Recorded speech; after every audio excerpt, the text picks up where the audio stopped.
Sì, si tratta di una perquisizione eseguita all'interno di un garage della frazione di Sant'Anna di Pieve di Sacco, all'interno del quale sono state trovate numerose armi di fabbricazione artigianale funzionanti, munizionamento in varie quantità, anche munizionamento alterato, quindi in grado anche di aumentarne il potere d'offesa. Diverse decine anche di materiale esplodente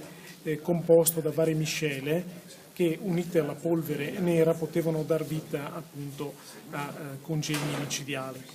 Diversi sono stati anche i timer, gli inneschi che sono stati rinvenuti anche di fattura piuttosto professionale, quindi dimostrava una certa capacità di confezionamento di questo materiale. Ecco, il secondo step qual è stato?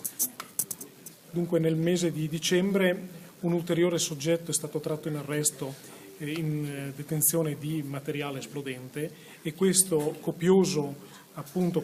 quantità di armi e munizioni, materiale esplodente nella zona del Piovese ha fatto sì che le indagini venissero indirizzate più ad ampio raggio. In questo contesto è stato individuato un sodalizio, che è quello composto dagli indagati tratti in arresto oggi, dedito alle rapine, ai furti in abitazione e alle ricettazioni. In particolare sono stati contestati al sodalizio 11 furti in abitazione commessi nelle province di Padova soprattutto, ma anche di Rovigo e Venezia. In fase preparatoria vi erano altresì 3 gravi